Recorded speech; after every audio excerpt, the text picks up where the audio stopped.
Hello, hello, avid gardeners and food foresters. This is my first video on the 9B Tropical Eden YouTube channel. Figured I would take you along with me and show you what we have growing on here just outside of Orlando in Winter Park. So I know that there's quite a few YouTubers and gardener influencers, I guess you could call them, in my area. And I guess I like the idea of being able to connect with other people who are growing the same things and showing you what we're growing and how, and talking about all of our little issues and setbacks that we go through every year and what works for us and what doesn't work for us. So yeah, let's show you around. If you haven't noticed, this is the beautiful purple passion fruit that we planted right after winter time, I would say maybe February, and it's got a ton of fruit. I mean, just there's got to be a couple dozen fruit on this guy already. Let's see. Yeah, my husband and I created this archway back in the fall, and we also have another one that's going to be for Puerto Rican black beans, which I'll show you. All right. We have, this is our soursop in pots. We do grow a lot of things in pots. We're kind of establishing more of like a balanced approach, having certain dwarf trees in pots and other stuff in the ground. So this is our avocado, the Warts avocado. It has not fruited yet. Well, I can't say that. It's fruited, but those guys and squirrels have prevented that from officially happening. But it has fruited, it has flowered. Just lost them both years in a row. We've had it for 2 years. Soursop has flowered. Have not gotten it to set fruit though. So I kind of anticipate changing that this year because it flowered a ton last year and this tree was half its size. This is our lemon zest mango. We just got this mango recently. We don't anticipate it obviously to fruit this year. It's past the season, but it should next year. We also have red and green sugar apple. Our green sugar apple is actually in the ground. It's just probably blended in with our sunshine mimosa. It has fruited before. This tiny little stick of a tree has, yes, had several fruit on it. And then our red one is in the pot, a red sugar apple. Again,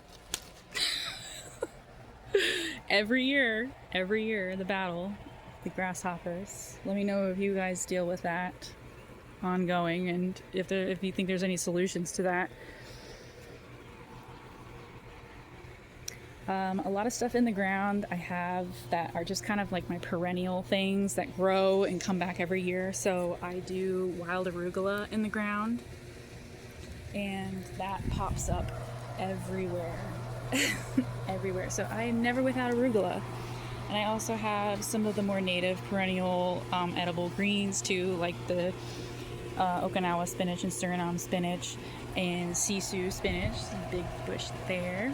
This is our variegated guava. It has fruited, but all the fruit dropped this year. I'm not sure why, but it flowered a ton and it fruited a ton. The fruit just dropped. Unfortunately, is what it is. All right, and this is a huge grow box that my husband built for me a couple years ago.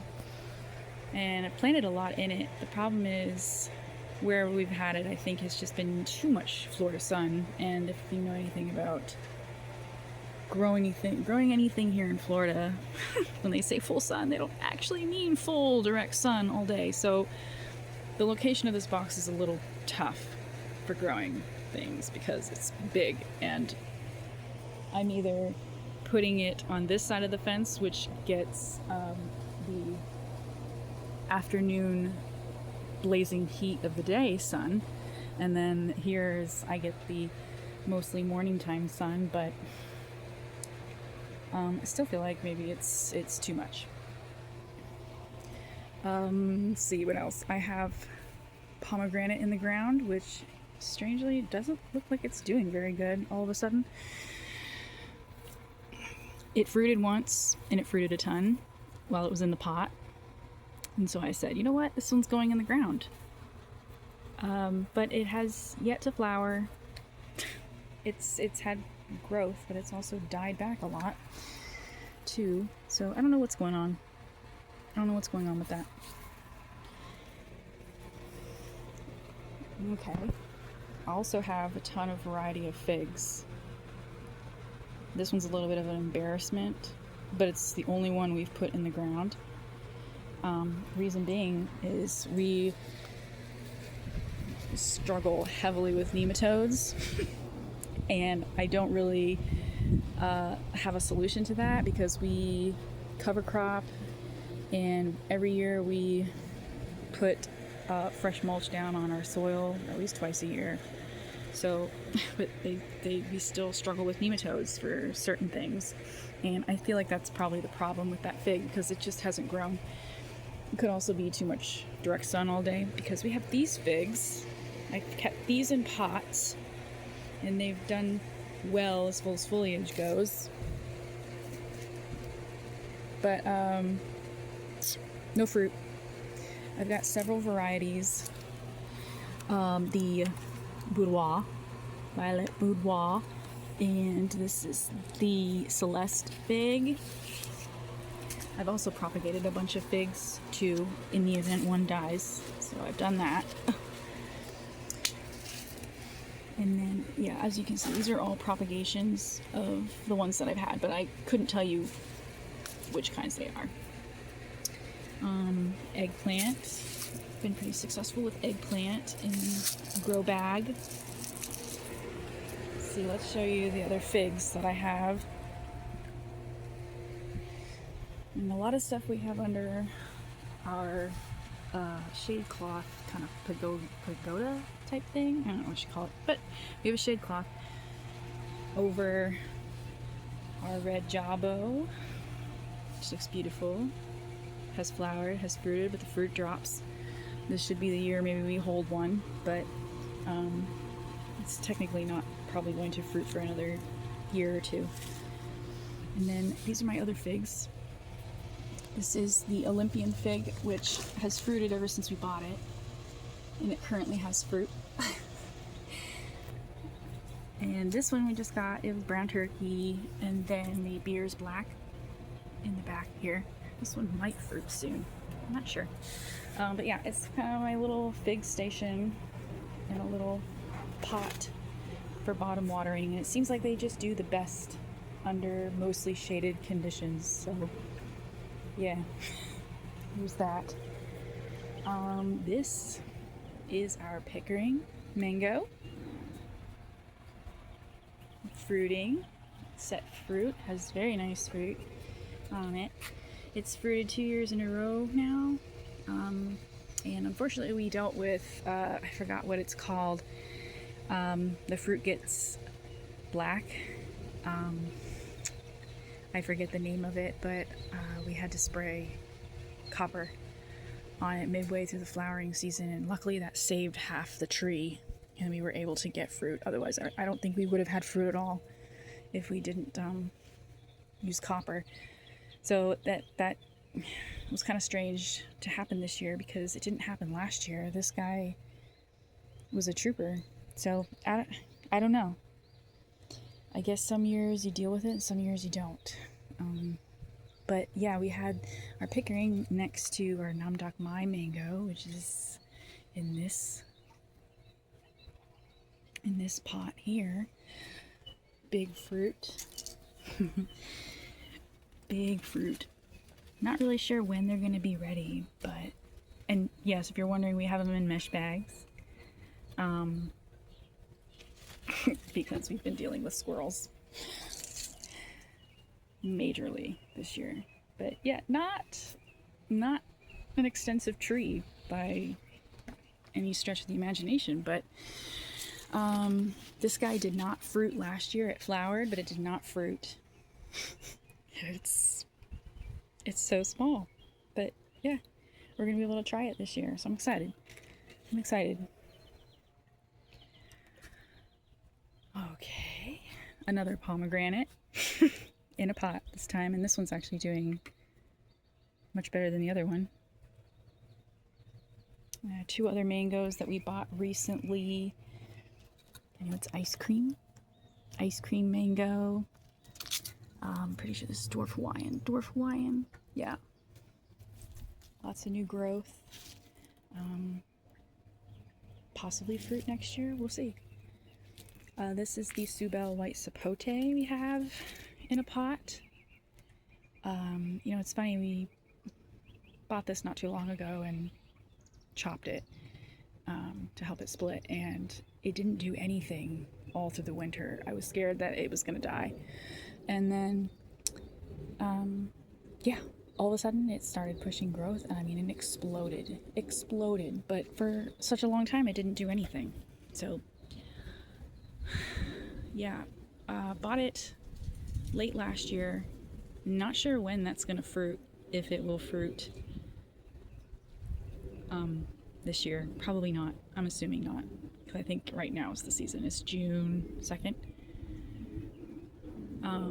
But yeah, let me know in the comments if you have the Subel white sapote and about what time or how old your tree is when you started to see fruit for the first time, and kind of what to expect. I'd appreciate that. All right, head over here. Got some more spinach, edible spinach. I've got some herbs. I've got like yarrow, white yarrow, chicory root, I believe it's called, chicory root in there. This chicory root. Obviously the infamous cranberry hibiscus. We have lots of pollinating flowers and tons of, you'll see pineapple heads randomly around our yard. I've got watermelons in the ground. More watermelons in this barrel over here. Oh, right. You want to see this thing. This is our Glen mango with lots of fruit this year. This is the second year of fruit.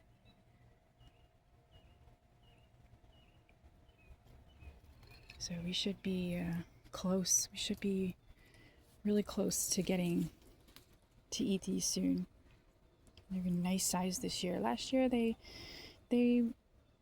weren't this big. I think our biggest Glen mango was probably this size, which is pretty good. But we've definitely got some much bigger ones this year. This is our Jamaican cherry or strawberry tree. Every year we get tons of berries or cherries, whatever you call them, from them, even though it doesn't look that great. It still produces a lot. Okay, this is our Rollinia tree that we bought last year. It suffered a little in our winter and lost a ton of leaves. We had a few really windy storms that, you know, along with like it getting down into the 50s, like this tree just was pissed. Was not happy. Lost most of its leaves, looked like a stick, and we weren't sure if it was going to come back, but luckily as it got warmer the leaves started returning, and they were actually kind of wonky at first. Some of them still are, but it's looking up. It's looking up for this guy. I don't know. We've got This is our cocktail, our lime and key lime cocktail bush. Tons of fruit. You just probably can't see it from here, but yeah, we were loaded this year, luckily. There's some. Loaded this year. We were having major issues with our cocktail tree. The leaves looked funky and kind of like shriveled. Some of them still do, but we were dealing with it a lot last year. It seems like we got it under control this year. Okay, this is our fruit cocktail tree, fruit cocktail mango. Here's the really sad part. Last year, it didn't fruit, it didn't flower, nothing. This year it flowered and it exploded in flowers. I mean, there wasn't a single branch without a pinnacle on it, and we didn't get a single fruit. It didn't set a single fruit. Not really sure why. If that's something you've experienced or you maybe know the answer to that, drop me a comment. We're kind of, me and my husband were debating whether or not we just had all male flowers this year on that tree. I don't know. There were a couple flowers that started out with a little fruit ball, very tiny, like the fruit ball, but they dropped almost immediately, within days of noticing the ball. But yeah, unfortunate, because it's a good looking tree, and it exploded in growth last year and then before it flowered this year, but nothing. So that's kind of disappointing. Another cranberry hibiscus. We have lots of porterweed, obviously, pollinating flowers in our yard. This is our finger lime. We have the green finger lime in a pot. It has yet to fruit. It has flowered and it has set fruit, but the fruit drops. Not sure why. We struggle with ants in both our finger lime and the cocktail tree. We struggle with ants making a home in the pot. And we have this like black kind of dust or film over the leaves. We've been struggling with that and not knowing if maybe that's inhibiting from growth and flower production. I'm not sure, but we've hung on to that thing for a few years to it do nothing. So, okay. Well, I mean, I have some seasonal stuff I've been planting. Everglades tomatoes, those are technically, I guess, perennial, but I do some seasonal stuff. Some stuff that does well here and it grows well here that I plant. So I got pigeon pea. Going. I had a good harvest 2 years ago, and since then the tree didn't produce again, or hardly anything, so I chopped it down and I started again. This is supposed to be chayote. I'm not sure what's going on there. I have not had a successful chayote and I'm struggling. I'm struggling on that one. We also have a tower garden.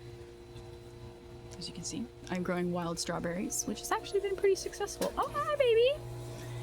Green lizard. Green, I know.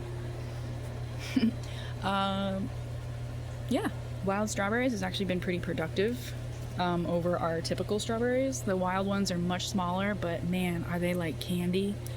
Oh, they're so good. So I do these every year in our tower. They're kind of just more of a snacking berry. But I do a ton of lettuce. And I get my seeds from the lettuce. And this is just my little germinating little greenhouse. I'm starting jicama this year, yep. And then this is okra. I've been struggling majorly with okra and I'm not sure why. every time I've done okra, I've experienced root rot. The root system of the plant, like growth is stunted, and then it's almost like the roots disintegrate in the ground. They get toted very easily, so I'm not really sure what's going on with okra. The first year I tried them, I was so successful, and then I haven't been since. Okay, I'll show you the other trellis that I have on our side yard. That is soon going to be Puerto Rican black bean. Now, I did Puerto Rican black bean on a different trellis that was still in this spot last summer, and I crushed it. I mean, I got so many beans. This will be a staple in the garden every single summer for sure. If you have not tried these, I mean, they're better than regular black beans, personally. And they're way easier to cook dry, so that's really cool. This is an ever-bearing mulberry that I have here, and some, what's it called? Cassava root. Those are Namwa banana. It should fruit at some point soon, hopefully, because there's 3 of them. 3 big ones. This is our other avocado. The day-cado. Has a couple fruit, but again, we had some thieves. Had some thieves. What are you doing? What? Rude. Can't you see I'm trying to video? Man, get a room. Anyway, this is our Thai mulberry. Fruited like crazy this year. We got so many fruit off of this, basically a bush. And they were delicious, yeah. So, this should grow massively in the coming years. Fill the space. We also have a Barbados cherry, which, you know, you would think has produced a ton by the size of this thing. Not really. We've gotten like 3 cherries off of it. And it doesn't flower very often. I'm not sure what we're doing wrong. So, if you have any idea, please let me know. And then I won't talk about the starfruit. We're not going to talk about her because, you know, we've disowned her. Let's focus on what matters here, because it ain't that. It ain't the starfruit. But yeah, so that's the extent of it. The other side of our yard has another type of mulberry, the Thai mulberry, but it's small. It's probably not worth showing you. And yeah, that's the extent. It's the extent of our backyard tropical Eden so far. Again, we grow a lot more stuff in pots, just because we are limited on space. We're like just at less than a quarter acre. And our backyard is much smaller than our whole front yard. Our whole front yard is huge, but we wanted to utilize this space and work with what we got, and to show you that it can be done. So yeah, I'm excited to kind of start the process of showing you everything we're growing and how everything's doing in our pots, and yeah, learning from other gardeners in the 9B zone or just in the Central Florida area. That alone has been really helpful for us. Like, we follow people like Orlando Gardner and Fruitful Trees, even though he's more south. But everybody has given us like so many good recommendations and tips, and we've learned a lot from, you know, local gardeners and tropical growers here, that, you know, Central Florida is not too cold to plant mangoes. You can have mangoes in Central Florida for sure. And we stick to more of the smaller varieties. We don't really want a massive tree in our yard and still have trees that produce fruit. So it's kind of a learn and evolve kind of game for us here, and seeing what works and what doesn't work for us. So yeah, if you have any suggestions or tips, or you have any questions pertaining to anything that we're growing, feel free to leave me a comment. All right, guys, I'll see you later.